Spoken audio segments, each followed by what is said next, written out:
ذلك هو الفضل الكبير. جنات عدن يدخلونها يحلون فيها من أساور من ذهب ولؤلؤا ولباسهم فيها حرير. وقالوا الحمد لله الذي أذهب عنا الحزن إن ربنا لغفور شكور. الذي أحلنا دار المقامة من فضله لا يمسنا فيها نصب ولا يمسنا فيها لغوب. والذين كفروا لهم نار جهنم لا يقضى عليهم فيموتوا ولا يخفف عنهم من عذابها كذلك نجزي كل كفور. هم يصطرخون فيها ربنا أخرجنا نعمل صالحا غير الذي كنا نعمل. بسم الله الرحمن الرحيم. الحمد لله نحمده ونستعينه ونستغفره ونعوذ من شرور أنفسنا ومن سيئات أعمالنا. من يهده الله فلا مضل له ومن يضلل فلا هادي له. وأشهد أن لا إله إلا الله وأشهد أن محمدا عبده ورسوله صلى الله عليه وسلم. أما بعد فأشرم جماعة يدامي كنا شباب ربه نكاجما يوم ونله sunga sara yanalin wana ya saran wana sule ya mufa sallallahu alaihi wasallam ihijirafu bimana afobe yakmaka no ko madina baba kula ngima so ya na afo yanna afo abrana ninza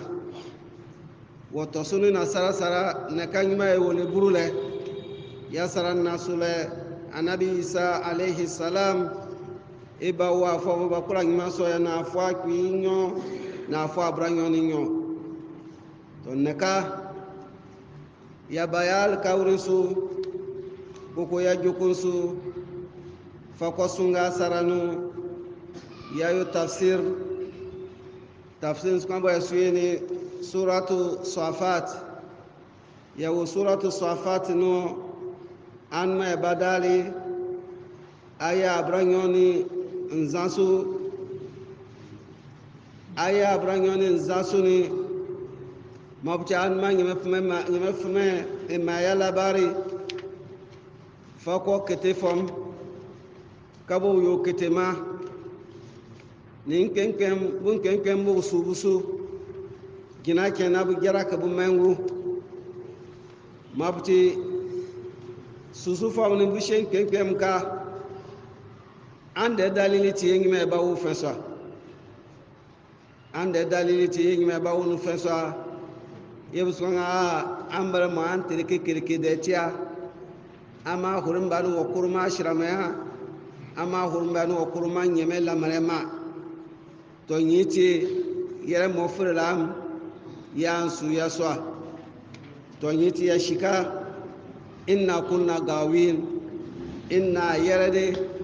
kunna yayukashe gawin yatimni fomo ne afra na masu muna tisu to nyeme fumenga tunde baraneti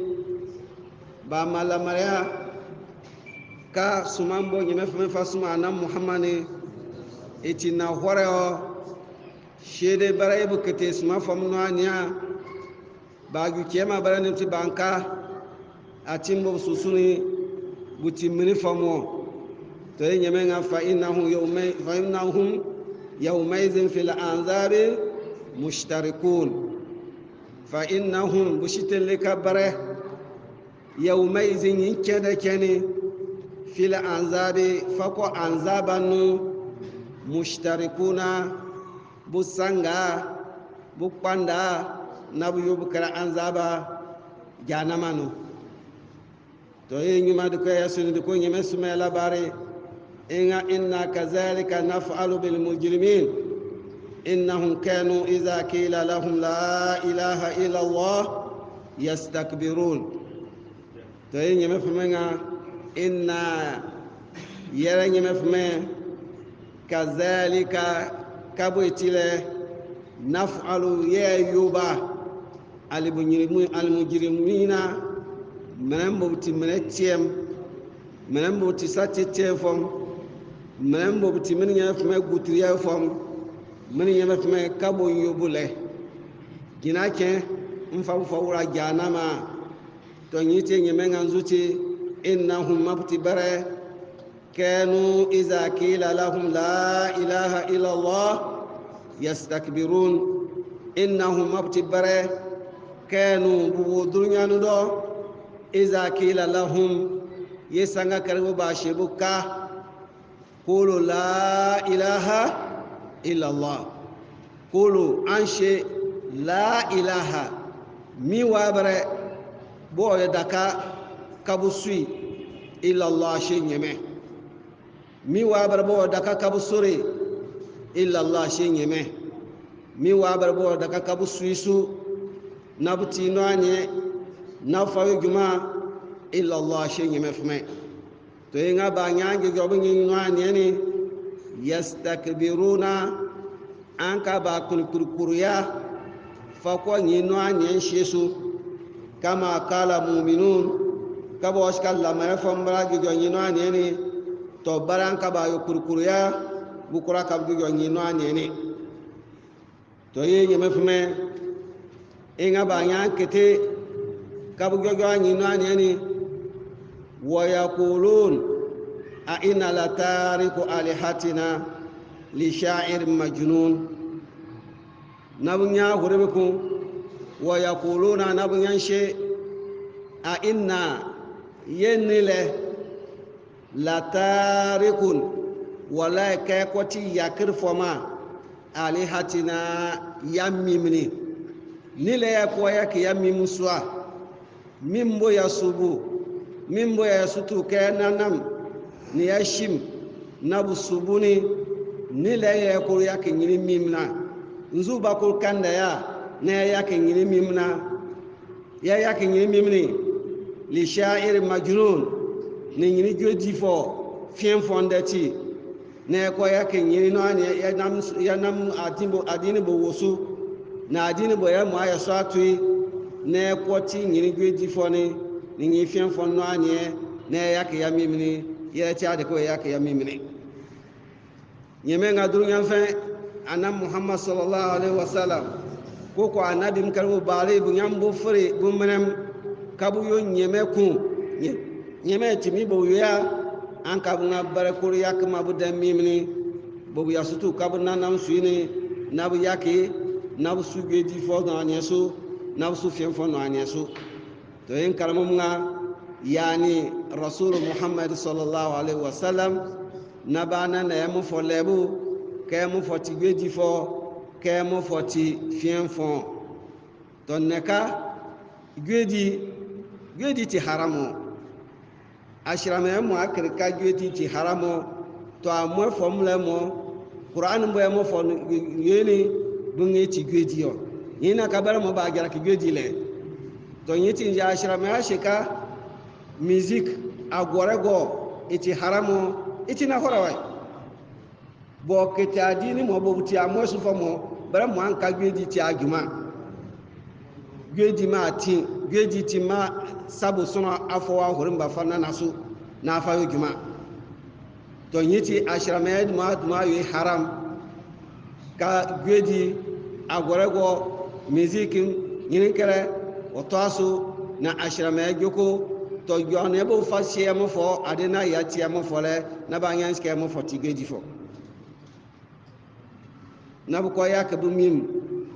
ñini gwedi fonde no anye ti nabu yake majununu bo ti fien fonti nabu yake ba ti ade ko yake to nyiti engeti so njane suratu safat nu bane tiga gigo nyini sanga boy mo fo bani na bashika ajalu alihata ilaha wahidan inna hadha la shay'un ujab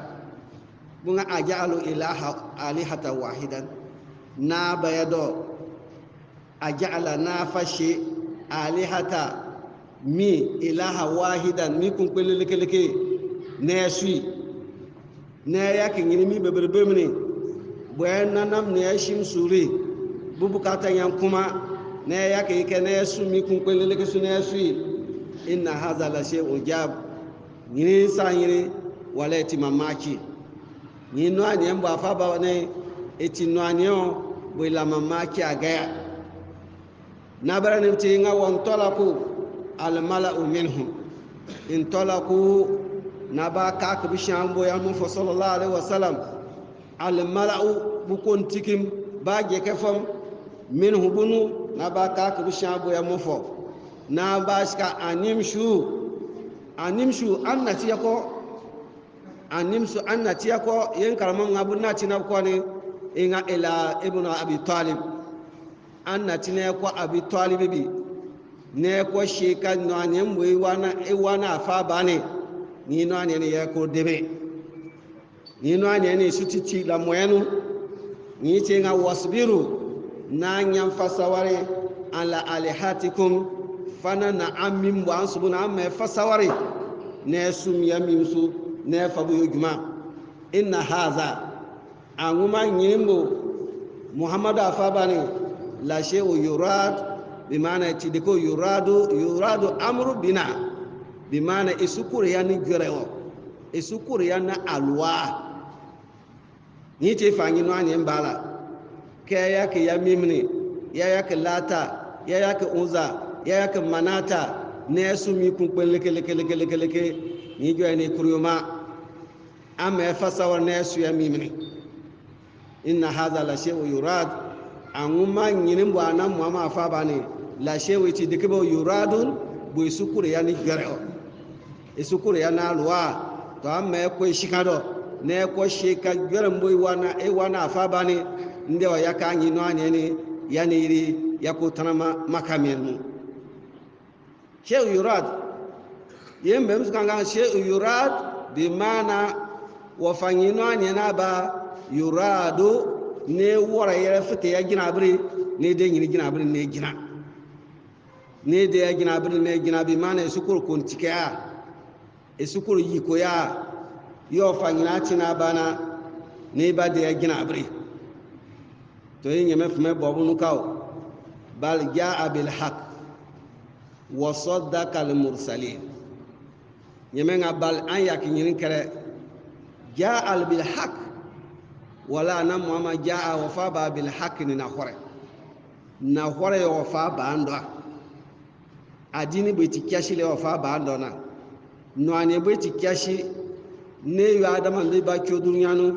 ne ko yo adama be ba trifie nyina nyena horele ya na muhammad fa ba ando na wa saddaqa al mursalin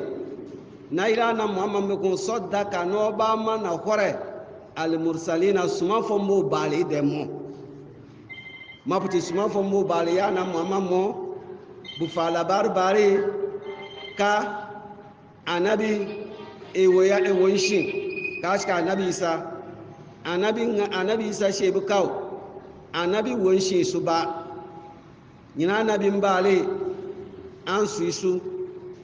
na fe no ane na fa yo juma maputi nya anabi mbale bu freka ahmed to nyina anabi nanje bale anti no ane na fa yo juma nyina anabi ni isifaya ewo waya ya dinni kabo adini natia kabo adini sheshi adaman de basura to suma fombo bale ya mo fomo bukara ba kan ya mo fo sifa fa kerebu na ba kere ba kan adini ni isifa fa kerebu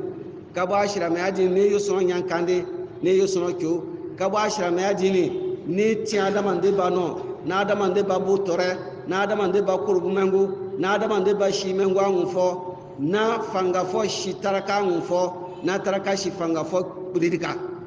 ashrama ya din bakari ya nyine to yenga anabi ma duma ba manyi labarni ne mu fa nyamba nyina dinini adinin suka bo mu fa bani e bakari bisho e bayi bu futi dangba gimano bu yaka mosu bu yaka jamfadi bu yaka fangama kere naso kare kake ni bayani siba na bu kurbu mengu to nyina dinni ya mu fa bani e kabato suso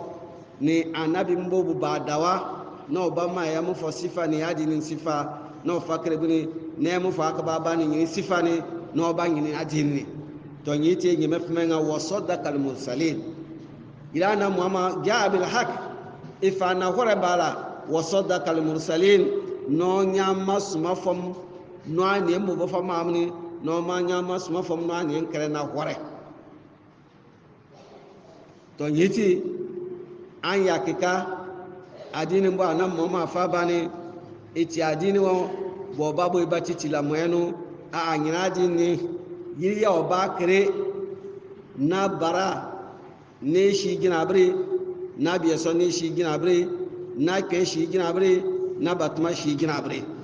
adini bari bashi shi yaso so yiti ya mu sallallahu alaihi wasallam ide sanga ama nyamba ya ngangi gogore njo nyansuma iso aba me ba ko e baba ye ngo fala bar fame anke nga kabir son bo ibo idmo gogore nanti gen gogore nanti awo batma quraishi giran kashe gen ni gogwa bo kwa pashina ye yesu ameti akede zamani nkemnu mutama nya ye mutanko kabare wu mona bu yosa to adin na fa yin bi kuna baya do wo fa kirime ya hala an shi sane amun mangi sane ba na fakiri kene de ko mama kwa tan na ken yan fe be girma ni jojo ni kanjo en kabweti bo pasi na yesu amanya ken a matonga ken yiwu shi na yiwu mo to aka ya shema adin na kurwa ya shi adin na kurwa adin na kurwa nyini de ke ba adin na kurwa do na kashe as-sala nyeme frenu buni akenya shebuni ma so bu shi qur'ani ha batuma yen yan shi qur'an taram ambareke na amfa batuma ni duma ne fam fa frenyene to nyiri ashrama ya fa batuma ma adumo ni dikando nje kes ko bare yan shi taram tam dole kene duma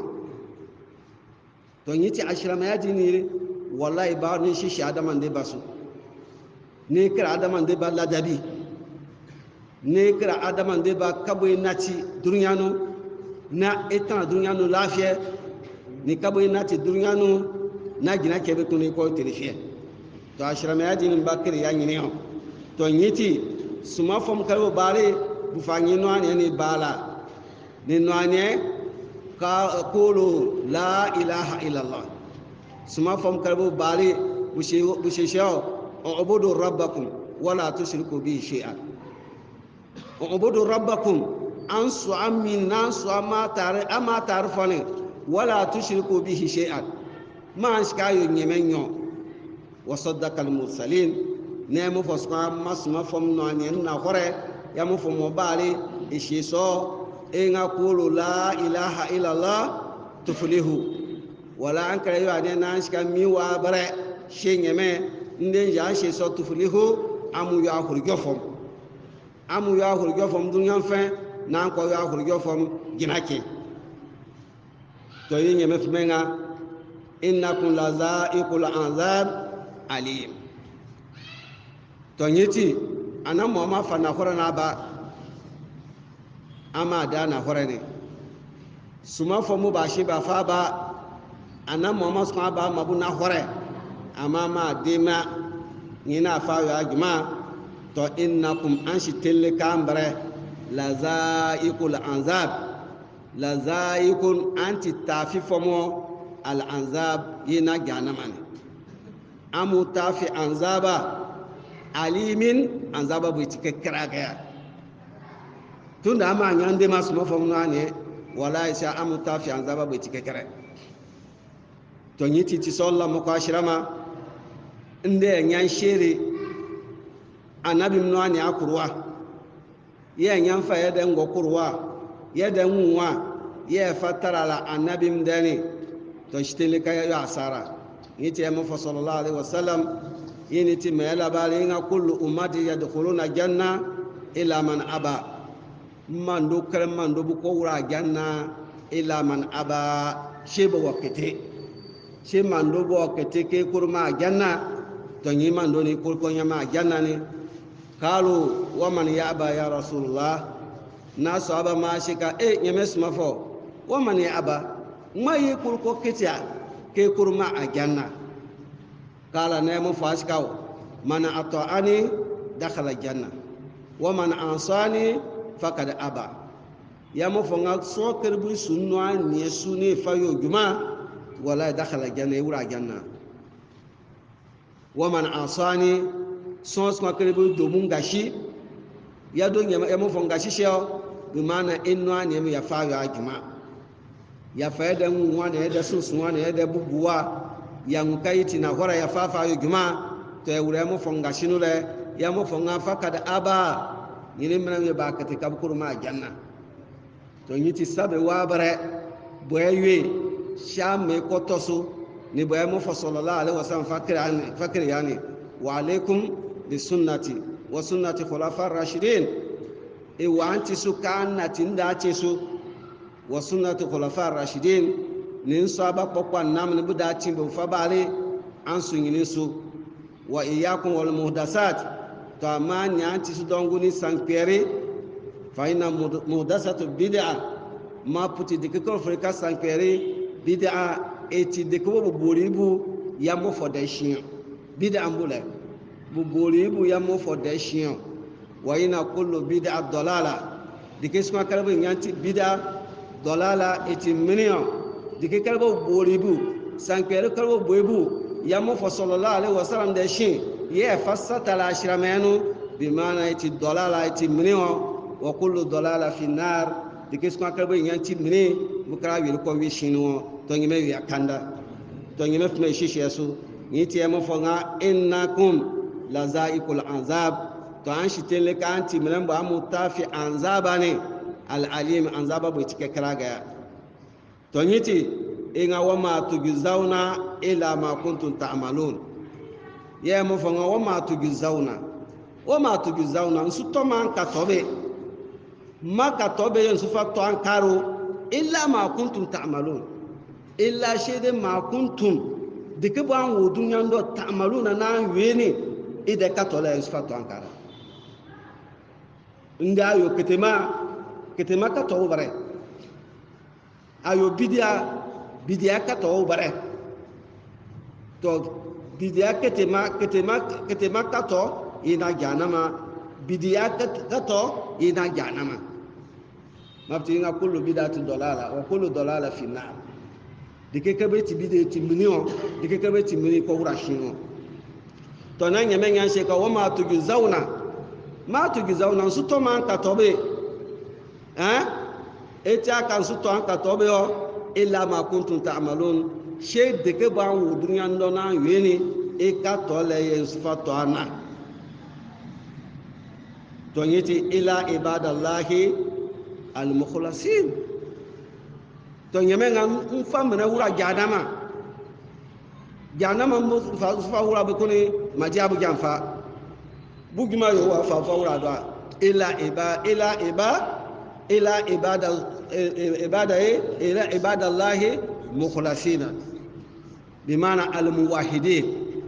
mukhlisina bimana almuwahidina lillah shede mun kokom almukhlisina almuwahidina mun kokom bu ba yo mun nyefa fuma kun kele inama de kebe ci se dunya nu ina de kebe ci se dunya nu e ko na triwo e ci samini nyefa fuma yo e dafiwa e ci samini nyefa fuma yo e do e ci samini nyefa fuma yo e di wata mini nyefa fuma e ci sama sakara bo ywe e famini nyefa fuma fa jank taraka ye fa yo to ama wo ka bo dunya nu fe ya nga do ya no ken bo e préparer do dor ngi mo dike ba ku fa wuro fieno dike wa ku fa wura fia fie dike wa ku fa she bara ye fie wala shitele ka ga nyeme kun pe aga nyeme kun pe nje ga shika kwore son e do fie na fia gina na boy na gina shibri pepe to anka sitna sundi minem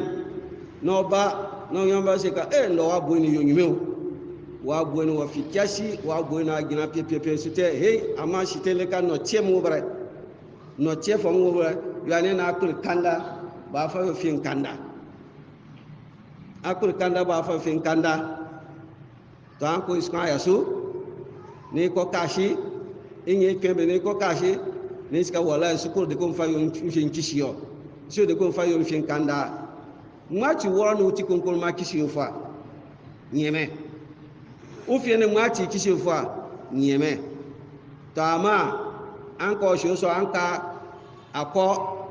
na yan ko nke kwabe ni yan nyapa nyanga buim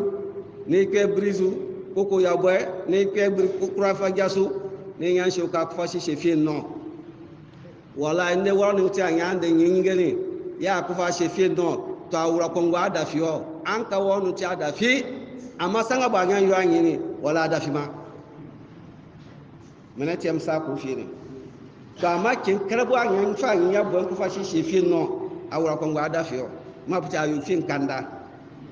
ni ya bo mbo ba ke cross ni kanda fi ni nyeme yi ko kanda me ku nyeme ko yo me kishifu to anwa ka wonu ti ayu nyeme ku la ja nyeme nyo to ni ti nyeme nga ila ibadallahi al-mukhlasina shede mun kokko popam al-mukhlasina bo ayu mun nyeme fu me ku peleke bu shiraka ki samun nyeme fu me to barata da ko bu tafi anzaba bu ta da ko wura anzaba no yin nyeme nga ulaika lahu rizqun ma'lum ulaika anwa nyini mene bo mabubat fa sedoni ibadi al-mukhlasina bimana mun ko ko mbuba yo min kuni ulaika nyini mene lahum bunne rizqun ma'lum bunajeke ma'lum bi tishiwa bunajeke bi tishiwa mabuti ajeke bi tishiwa na kashe ina aljanna buna aljanna mabuti so ka shika so ka na la mareka so anya wura aljanna no awudi ngono aljanna dingo wema aljanna dingo ifie wema mabuti dunya fe be o bara ngima so do we de bi di ale amanyu maso ikola ke ti ale mva be o bare ejilo amanyu maso ikola ke ti lo mva zuti wo kwa analyze bunganjo ya kuma ledi itorani ife ko chema wa ya ka lodo to ata abuemo mara kwa analyze bungama udi abueto bungama udi abueto jingwa wenzo wema dawa adi abueto na anwecho na futo bu fie na sanzenu na ko sanzenu na bie na adafi ama bungama adi nyini jingwa wone dunya jingwa fania wada kaka ya kuni kiyama da jingwa wo mabta agana no anya wura agana dire kalbe wa agana no na asudi ifye wi modo ikuru skwa wi modo dire skwa wi ma e wo bara sanga kare to nyite nga rizqu ma'lum buna je ke bi tishiwa dunya no aje ke ti ma je ke bi tishiwa ni yesu yo na be o bara bo adi ni da wa kisa an ka bunga ma adi ni ya je ke bi tishiwa la ti ma je ke bi tishiwa to ama agana no de ma'lum so ke shi sa so e wo bara so ya di so ne no so to nyiti ngeme fu me nga ulaika lahum rizqun ma'lum to mun kun yo fomni bo ba yo min ngeme fu me kun na ba da nabi mno ni afa yo juma lahum rizqun ma'lum buna jeke bo ti shiwa ba nya wura no wala ajana no buka o dingo no to na nyeme ni ti no yo ya bayani afa ko nyina ajeke bweti shiwani no shka fawakihun bimana bakamba barasu karpati wa ajana bakamba bwe shi sake wo duniya fe ni bakamba barasu kar wa ajana mabti duniya fe sangam babaju akuna ay bakamba naji anyeme sangam be so akun ke kyaba nya be ngumba anyeme njama so kodo anyeme domi anyeme mango anyeme sanga be shi anya to ama ajana no ikabawu baro sanga kre anguma mango baka ke gina ajana no ne bakke shi suwo sanga kre anguma ajana no mango baka ke gina ne ti pori na nwa biwasu sanga kre biwa woso sanga kre biwa woso na sudi to nyiti rizqu ma'lum to yenga wa hum mukramun nabu nyan wa janna no mukramuna nabu yobu kuri nabu yobu jirma ajanna ba ata ajanna bakani ti yo kuri o nkama ma mela bari njanga asukuru mango bakabuo ya ngati mango njatana ya ngati o anka mango bakani ti ashike nwaba usa baske tara mango suwan so anko kosana njada ita kaya sutra ya tia anka bakani ti ashike nwaba hale uti onwu usa koske kura suwan so anko kosana nja ginas kwa eni wala yo dedeo ita ka landi na dukutu jasu anka yini ti afe nwaba usa koske kura suwan anko kosana to mukramun ajanna jingoni ti yo adaman de ba kuriwo ne yo adaman de ba girma ne yo adaman de ba horoma to yenga fi jannatin na'im mabti ngeme ngabu yo bukuri yebu yo kuri nzuno inga fi jannati irina ajanna no na'im ajanna beti nima huru sanga ka dingo nima ahur saku wado nshimso wado man yo soma so ayoma anyimbe wado she kabati nima dingo to yenye mefumenga ala sururin mutakabilin ajana mbama nyangura ajana ala sururin anka bukare tantana bubambesu mutakabilina nabu yuru wabu mengu ajana ba ngume mengu wenzi abada iko ba kwa tana so ka yuru we mengu nabu yuru ya wa mengu bunyu anya wa mengu ni nyemenga wa yatufu alaihim bi kasin min ma'in wa yatufu alaihim nawnya yatufu alaihim nawnya subara yebutisu bi kasin ni kopo abatika bunga kopo bunga kas bi maana kopo bonzawonu bufrika kas ama nzenzawano bufrika kop ama banyango nzano no yi bufrika kas to yenga yatufuna alaihim bil kaas nam yan subara yabtisu min zakop bagogwe wo yi mimma'in bimana yin zanska mimma'in etinzo nyumba ye matisha eti aka bunga butunyo bufata kashisu na buyeso na kokwe na buyoso na yipote mimma'in etinzo nyumba ye tia ye songisha to na bunyansa agana bayoma wahara shebu kosa na fasu subujasu na usumabu na usunu to yenye mepemenga beida agana ndezani beida eti fufu so pash kabo no noti fufu ni iti aka de dunya mfambe ti kaini ati aso shi agana ndezani beida eti fufu so pass passi lazzatin lisharibin lazzatin ne nya yo fie li sharibina fa ko inu famdo warka ba yan fa to no ina ka yi ita ka banzam be no fa wala ka ka yi zana nya po ne ifa butu ita nyanya ita wiwi ebuma to nyeme nge yo fie o ajana danzani yo fie o to nyeme nga fanye yo fa bariye ajana mba mtiswa na usfa mabu na busunu to nyiti yenyeme suma labari inga kabo itile nyeme suyo ajana ni sifa ni fakriya ne yakuna ajana ni je yakuna durunyanwo ajana yo da kaka kuni je dunya yo da kaka kuni ya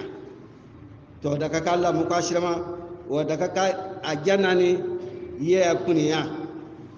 to nyininu bo nyeme suma la baraka ya tufu alaihim bi kasi min ma'in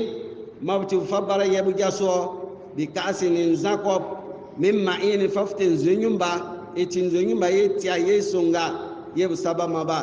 to ye ngani suratu waqi'anu nyemef magi gedo inga yatufu alaihim wildan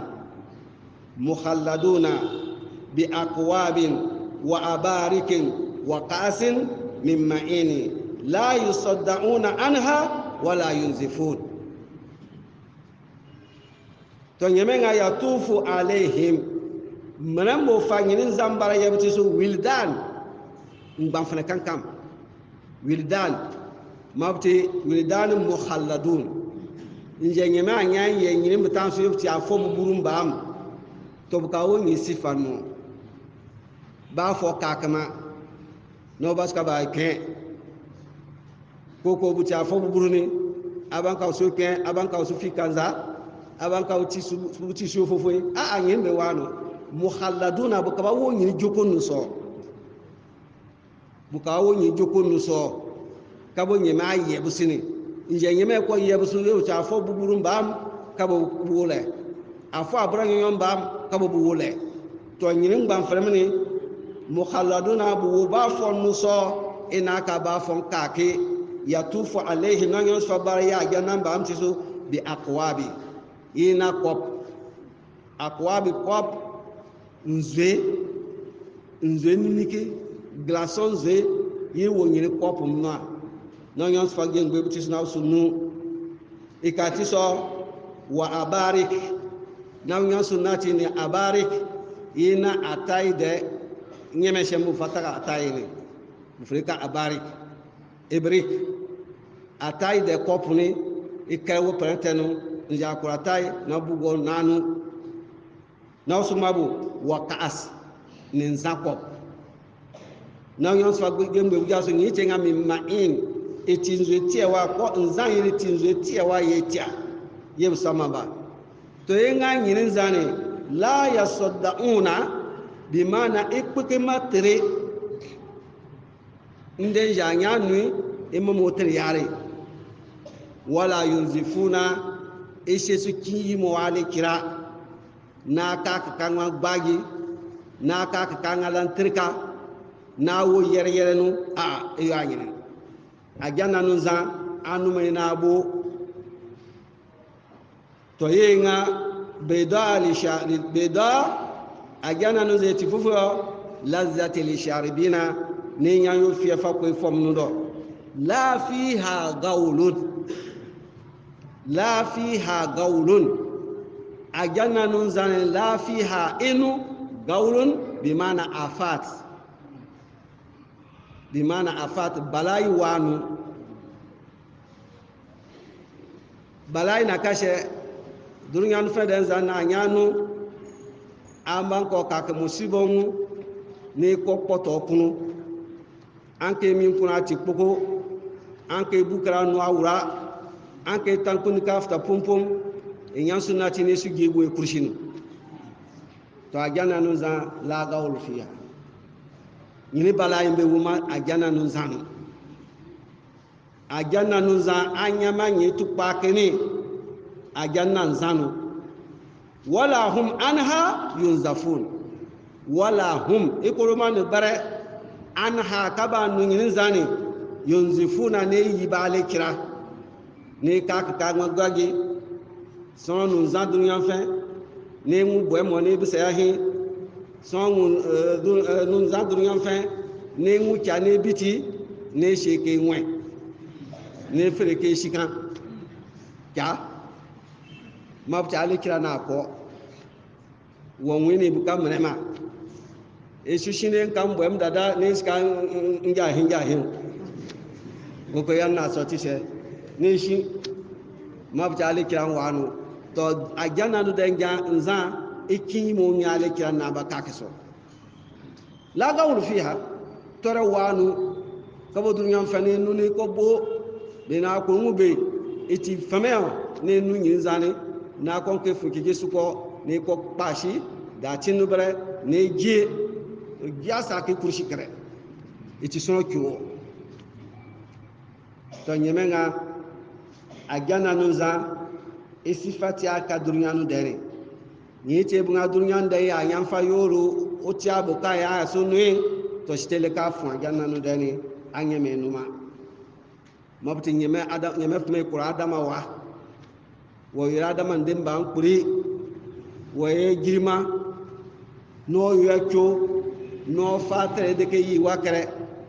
kabo nyeme fme ni ti shele nga wa karamna bani adam وحملناهم في البر والبحر ورزقناهم من الطيبات وفضلناهم على كثير ممن خلقنا تفضيلا يمنا والله ويعدم ان دبا حرما النبي ادم بام يمن ويا حرما نو يا كوري نو يا جيرما نو كريا دك بو ففنا تي اشيسو نو كريا دك بو ففنا تي زيسو no kre atawa kre de ko fafuna ti anguru to nyeme de ke yiwa bono na nyin ba nyin da ci warazaknahum min at-tayyibat na ma nya yu ama geke adama de bangeji ididi ke biti kashio ne didi ebu na vitamin ne didi ke bo ewi enu na mba kashire adama da be dinyine abanka adama nde ba sudi de kebe yowi inka beni sufatun tuinwo ni fayi tore to nyime sko akere aka ala fie akuni de keba fatun tu tore ni to ye nyi de ke mba sudi yowi o adi ka fanya ala fie o ama sudi me ke ti udire to akhorma bon nyime fuma fa ya adama nde ba yo akuri wallahi de kebe wa bara bod nyime fuma wi girma no yo kuri ka yara adama nde ba to na nyeme fuma nya na yes kwanyanti mnembo ya bunyeme ngbe nyema tare be wa barbe bunyeme ngbe ka yara da man demba yara da man demba ya bunyeme ngbe mabti unyiwu ala abadunya na abta biya abta sure na babadunya nu na uba na sunati na banya biye nyo na banya bienza ana insanga na ana tinkara da ana dike ba fo ngane kise to ama nyeme na anya yo waje kaya ba anya boto ya to anka nyeme ketima ba anka nga kuni dikebu ibu ko waje ken dikebu mo waje ken ko mo dikebu isa sa waje ken mo to sanga ba bu ibu na anya bienyo bien zane akuni mado akuni nyeme do to ama nyeme anya ba mo awe wallahi anka ayugutiran nyeme inga wala basata nas rizqi la bagaw fil ard nyeme nganze jaman ngantra ka jekem ma daman dem ba ma shensu wala la bagaw fil ard ma daman de ba yo ketemani kange a shensu to nyiti nyeme mambe mo ne yakembem to nyam mambe ne yakembem warbo moni gane na shi nyeme ginabre gane na shi nyeme kuridika na shi nyeme hake binge won wanu na sanga na ju na yi no skwan nye nyeme mbo nyeme amabuni no skwan son akiri kabo nyeme achuni no skwan fa kokokokwa no manyi karakame diko nyeme kurile taraka skwan nyande anko shira do amo ka o nyemo tsan nyeme wura baraka ya je kenno bo nyeme su kurile an ka taraka washi a jeke fo burirka washi a jeke fo girmadka to amma ya ne nge mama wala taraka mo ko mo girma nko bu to su pyo zuko to zuko kes kwa nyamba to shiteleka dike kalba hasada nyamba alheri sande wala yujuku mabto nyanso ngeni asada banole to nyime pa ke na hasada to nyiti nyime fume isume labari inga wala hum anha yuzafun agana nun dai zanna ba nyamni bunuma nyin zani yuzafuna ne kini bale kira ne kaka bususure ne kaka borko a to nyime nga agana nuno wa innahum qasiratu tarfin inun to nyime nga agana nu wa indahum nabunyanne qasirati tarfin in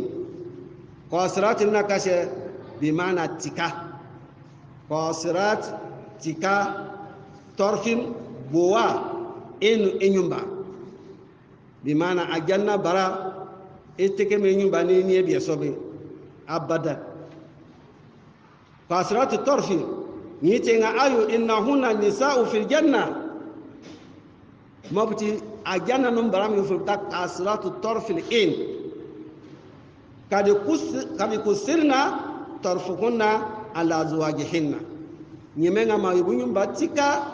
afa ko buhundo ajanna bara nyema anyaska ajanna banu uyile to wallahi tike me nyuba ne mu biye sobe kun nke huye nwuya to sifa bo nyeme fume kurka ya durunyam baramni ya tana ni sifa so bara nyam kwa gawe wala ma ngu biye sobe kun shuhu to nyiti inga fala yanzurna ila ghairihim bunyema be inyenwa biye sobe kun shema ke huni kala ibn zaid na karamo zaid da wano she inga inna mar'atu minhunna taqulu li zawjiha wa in zati rabbi ma ara fi jannati shay'an ahsana minka falhamdulillahi allazi ja'alani zawjika wa ja'alaka zawji to inga ajanna baramni taqulu an kabsu shay li zawjiha an ke su shehu inga wa in zati rabbi nimmi kuni kurine ma ara fi jannati shay'an ahsana minka ajanna mangwadi kube nyimi taraworo ajanna no di ngobe manguma ajanna no di ngobe nyimi min kakaworo to falhamdulillah suda shini nyeme alezi ja'alani zawjika nyeme mo wa fama fa yuyi wa ja'alaka zawjati no fo ska fa yuhune ton suda nyimi na shi to ajanna baram bunu anya bo fite bunole kasratu tarf bunyum ba titika la yanzurna ila agairahum bunyen wa biya sobe shehu to nyite fulka kasratu tarf bunyum ba bo wa titika ibu nyum ba nke nyen wi ho ibu me nyum ba ne ngube obu nyum ba nke wi ho itege me nyum ba ne nye biya sobe to nyeme nga kabo ba ko ka bara isifatile bara isifati so anyan kwaja uhu yonyumi tara sonokara uhu ti to tara sonokara uhu ti kurwa tara sonokara da uhu ti kuri tara sonokara uhu ti deke jirma o da tara deke kara to ama ya leta nyini sifambo nyeme kurka ya tana ni yirine aya sutana mani yiri to ka kiti so hala jannan biye so mo mbarambo nyeme fuma fama bu bunyumba die bereo bereti buyima inyem wa barabe cha nzurunzuru ingunu to yaram biya som ya nyine ya mo ya nyine nyeme nga aja ko aja nyo aja nza aja na to ya ko be o bare ko ja na ne ametu ko ne dashin etu ko ne nwu barabe ma nyanju nani abro ko jumba ton ja bor ke ma asu kurdo an ka fa le kishini barambe adenu ni na an sanda gani adena kurja be urano ton yin kai nyime ko kan shiriya nyime ko kan shiriya su nyime su kan alimu bi zati sudur nyime shi so kara kurisu ngane ni so wa bare bo nyime shi mo a kurisu ngane inde barani afa tangamani yiri afa kekeke yiri adena ajan pa kini ko adena kurja be urano nyime shi menja luwas ko yo ba aga iti kuro nyime nga wajana bainahum mawada wa rahma aga nyanja kamni nga fuma fa kuro na ngufoshi na mfawura bafe to nyini kuro ni nyina ngufoshi ni ye nyam fite barani bi so afi iti kekele kana nyina ganne kuro nde bi so le kura bara koko bara le kurma bi so ni kekere ba yo aga kur jama nde bi so le shima bara na ngufo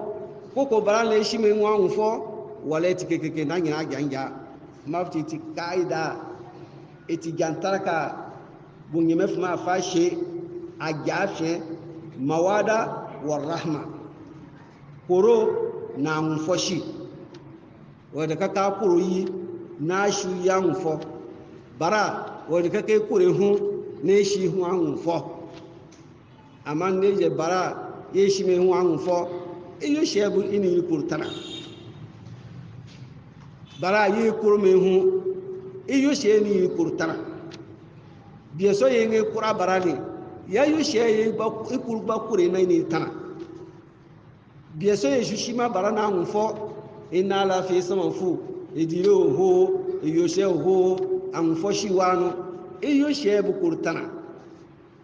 yada na kai masawara gande fasawa me kuru ma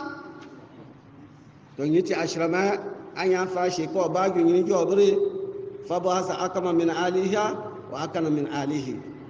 in yurida islaha yuwaffiqu Allah bainahuma wanyamba akura ngiri kura bane yoda ka kay kun kici fon na tana bi son de menem baran de menem ne kan shiriya inde baran yoni in yurida islaha inde bi son de barani in yuridu islaha ye baran yankul dongyo wallahi dongyo ni yo amabu nyonu ye dongyo kura wabudo ye kura shishe sushe ikuru ba to gumi ya shika paka gani ikuru na bieso ni banya barabu ni toso baraskwa ikuru ko yuni ni inya bieso bu ni toso na gamen amagbi bi antana so bi yoma sabu iba beshi ina iya nafa to yiti ashramaya fiaka ama nyanja ja shamu nyanja nuso mabti hada adini wa shakura na adini minga wa shakura ni fadam da adini mabti bemu bare gas kam nga catholic ndenje ni barana nyanja ja haba jawa usandama bubu bara so be bu yaw mengo ama kresanga wo so kun bara ayi fite ko ahin so be ba ans ko anya yo nyira wi ne aja anama tina kun ko ja bara fu fore ni ba ans ko anama tini ko ja be so ko fore to ashrami adina shi na kurwa protestant inga an ko ja gani yenje hal pa ka ba to an ko pa ki ama be wa bar be kur ko jaaja fa farku an ka wayo nam kur ko su suma e kur ko kya wa janja baranye ye ni ba na ja ko ba paki to e kur ja bara fu fore baran sama kur ko jaabi fu fore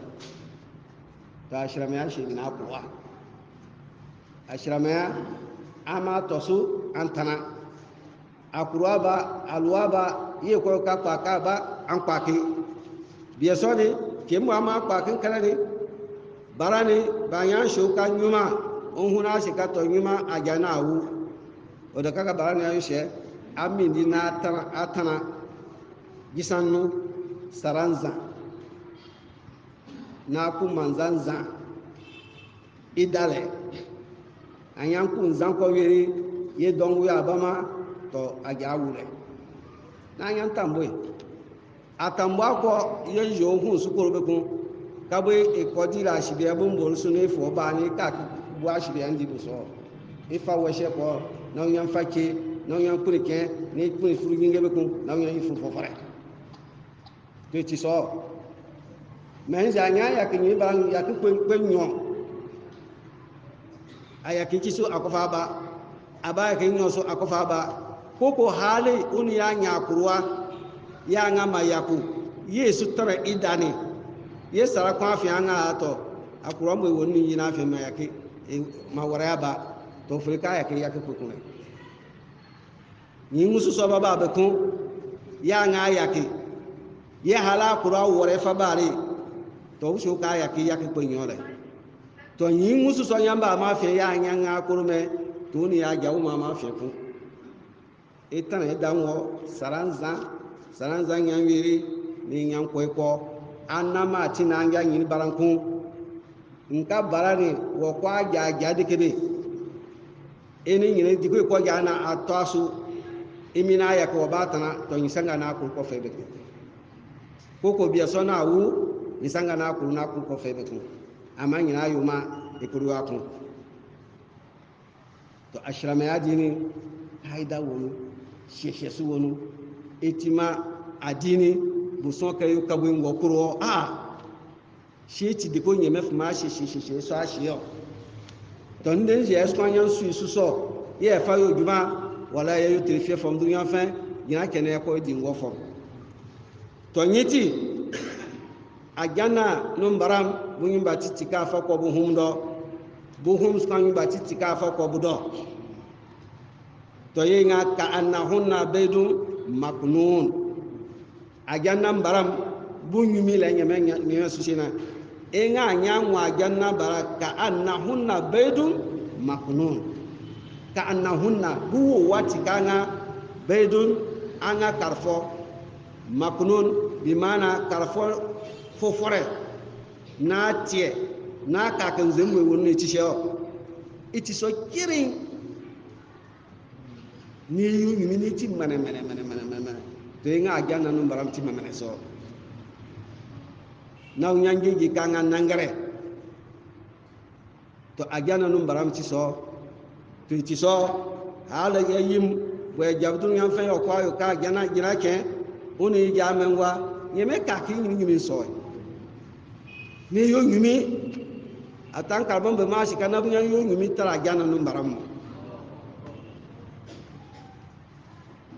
kembe amo fotara su tafsir na barabu kebe aba se amo foka nyeme sono fo yen wo brani nwa ajanna ye amo fo nga woro so na wura ajanna ambam so anya ma ajanna wura ma na barana hura saki ya hura sakiri yesu ko ne amo fo nka ya hura saki ne amo fo afre no shika man ko hura saki nga anga ye ma ajanna ye ngao an wura ma ajana ni yiri buken so ajana ni buken so ba wuru ni akurfa wura ma ajana nyeme ka ko sumuro keshi kerkati nyankande na wura ajana to nyiti bu fama buke ya wura ma ajana bu fama ken ya wura ma ajana shan kare ya suni gbanfane keshi nyumi na nya wura ajana te ti so ni te nyeme fuma yi si fakan fakre dunya fo ina nabi yusuf ni zuleha ngalmo fa ni misal na fo ba zuleha ka bo yo buke na mo fo ba ka ke sumu so nyeme ba ka ke sumu so keshi no fa ma nabi yusuf aga to yi nga janna mbam yo buke afama buke ya wura ma janna shafa sunguri ya fa wura janna to na barabu kene na ya hura nyanshi to yiti yama fonga ka annahunna baydun maknun inga jannam baram anyangu bi tikanga karfo fo fore na bua kwake na kake zwe na ne kabo inda zwe nu mo bo ne iti kesha ga ya na anya ne zwe fufu mo wo ne fibe wano igi oso mene to nyemenga ajannam bam ajanna fam ko bo tire turibo nyeme fume ifayo ajanna fam ajanna nule to yenga fa aqbala ba'duhum ala ba'din yatasaalun to nyeme nga ajanna fam na ba yan wura ajanna na nyan tantan bam besu fa aqbala ba'duhum ala ba'd aqbala ba'duhum ala ba'd an ka kabuna wa mengu yatasaaluna na nyan su sabu mengu dunya mu ba futenu ne jukubu yo wonu an ka nyeme mo su suna ba dunya su na bunne dunya tana wa hara ka bu wonu na bunne ngbaya ni kayo bo pete fon fayo bu dunya no na ngan su bu sa mengu su kwa yesu ne kekeke bo mu dunya no na hoy bo mu dunya no ni nzuko ke bo mu dunya no na su bu sa mengu na yesu sika o soya yenga kala qailu minhum kala no shi qailu shifo minhum bunu ajanam bamu na bunu be agego no shi la mokka inni kana li qarin inni mini kana li dunya ndo yo kali le qarinun bimana dafu matengin danfo be no ani gerasu yenkul kange be krama yaqulu a innaka lamina musaddiqin inga kemben la mokontana yaqulu ishushen kawo a innaka nkaworo lamina musaddiqin nkawo na horashi fomu a wa mu ati na horashi fo amma nan mama na hore buyengewu nabu yesu nabu yesabi bu yesabi we na to ekato fa kwa ejuma yo wasu nja yo kwa no to kwa kare nja yo tie na to tie kare na bokon ka wara malamana amanyigo na hore inge dam ila moko ni sheso ni la moko na shika aiza mitna wa kunna turaba wa izaman a inna lamadiyun aiza mitna enje ya we wa kunna turaba ne kakfa wa izaman ne kakbubu workoti a ina yenile lamadiyuna yenye me kuri yesu ni to yakata iko mu yani yesu to yakata te subu an zaman so kire la mo komne keni dam fobe jojor be wo ba fere dunya no do to kun fa kun an ka ba ti noanye nyeme do kala hal antum muttali'un na bo fo kala ne nyanse ka hal nka antum ambare muttali'una ankul kan tiefete wala moko ngu bi mana ankul kan mu wala moko ne wala moko mba subo yanza mabare ne ankul kan nwi na nwu obribo wo na nwu joko bo wonu an sukoro so na baska ya muime tipai inga fatala faraahu fi sawa'il jahim kun fa yakun nanye ma tiki jahannama anu akrebu faraahu nabawu ila mokoni fi sawa'il jahim hu jahannama fi iwushinu sawa jahim ikabawu jahannama na fiyan inyunu ni shin ni fomboro ni bi ekeshe ikabawu afiyan kenken ewu jankata su de kabo mu isole kala ni la mu kona abu afri no sheka tallahi in kitta la turidin qala no sheka tallahi sultan jeni ngeme in kitta ma dudu adudu la turidine la tuhlikuni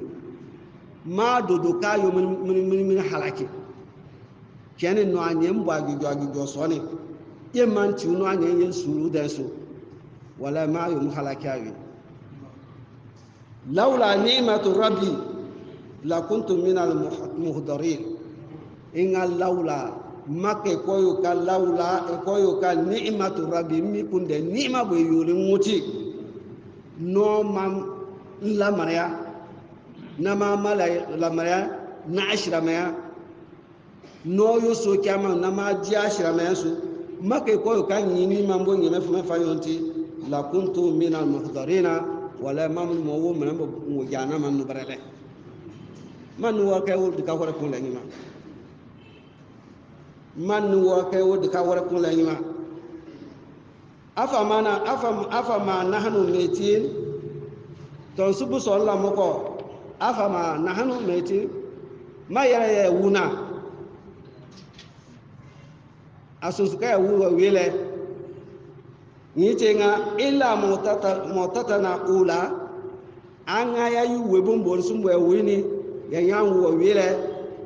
ya kabarale be yesu to nyuma ya wonile ma yela ya wuna ma yela nyime ma yesu na to nyuma yela ya wodingonu mela wodingonu wala wujana manu nje man sunu an yesu wala mama yo kharaki wama nanu bi mu'azzabin na nyan shendur nyanu kaw wama nahnu ikulu man yere bi mu'azzabina kati mambo nyeme ikulu ya nzaba agyo yin ka dunyando to nyumale ne wo brimbo awo na ne wo brimbo wo to yin nyeme fme isuma yala bari inna haza لهو الفوز العظيم إن هذا إن أنواني بني مفهوم ومؤدي أشرميسو يجي أشرميسو كما يترفيه يباني أجانا إن هذا أنواني لهو الفوز العظيم ولا أكيربا مبكال بني مفهوم فايا توني منا أكيربا مبكال بني فايا أجانا بام لمثل هذا فليعمل عاملون لمثل هذا نينين مسوسو كابا اودريانو ناسو اشرميسو نا بانيا ترفيا نا واجانانو نينين مسوسو فهذا فليعمل عاملون ولا جماع فوي جماع ولا جانا يكون يمن با شايو جماع juma mbo nyeme kurke yeni sheyo nyini juma wo nden yayo nyini juma ni wala nyeme nga ajana ni inya ti sokio amaso ayo ma ajana ayo ajuma etikekeke na anya ajana to nyiti ajana nya mano ani mata frema majoka angbe nga ala ma ewa huriso ya shikala ma ewa huriso lamanya wa hursu an ka hunan ba mu ayafte fufu na buska lamaya wa hursu inga al iman yazidu bit ta'a wa yanqusu bil ma'siyah an lamaya e bukaso bit ta'ati ni nyeme susu ni nyeme no ane susu ni nyeme fume kuro na fa nyeme no ane yujuma na fa nyeme kuro wa yujuma anyan sufa yo juma suko yazid an ko la maran su bukaso wayan kusu bi masiya me la mare kesu de ko ni nyemen gashido anyan su do nyemen gashi an ko la mare su kesu asu do nyemen gashi o la mare su kesu asu do nyemen gashi o la mare su kesu to la mare ni kesu so anyan su nyemen su la mare bukaso to la mare nyan su bukaso ne su tara ke wa hurin ba ne hal wa hurin ban karba fufu so pash to a hurin ban kara ya fufu so pash to wo bu tampole ina ka kuru satie sangba ko nka su sapa adena ko nya janna to ti so so anya su do nyeme ngashi anko la maran su kesu ni nyamba ka kampiti kukuru kuso kash ka kemba se ka la ilaha illallah muhammadur rasulullah to anya shi ka la ilaha illallah muhammadur rasulullah to an kan yima falla malaka wa fata wa hurin bansu to na nya yo juma nal ni lam ran su tara kisu ko ne su tara kisu ko har ba ka tawa hurin bansu to an ka ati sakwa fo sanga ka sanga to anya tin yeme ngashi do fo sma an ke su kesu ni nyamba ka ni kukuru ko ni to ni ten karamam nga ni kambo ba ka wa hurin su ni yi ko ka so awo to stele ka wura ganama to nyeme ba me mu fono ni ko pata e man dom tisu to yan ko bu tisu pata ni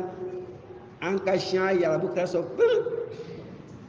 kete fomu la mara fomu sha ya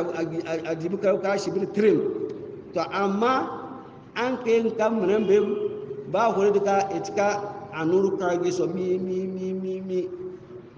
mi to an kai mo fa ngangu mi so an kai ngam mandum la ni nya su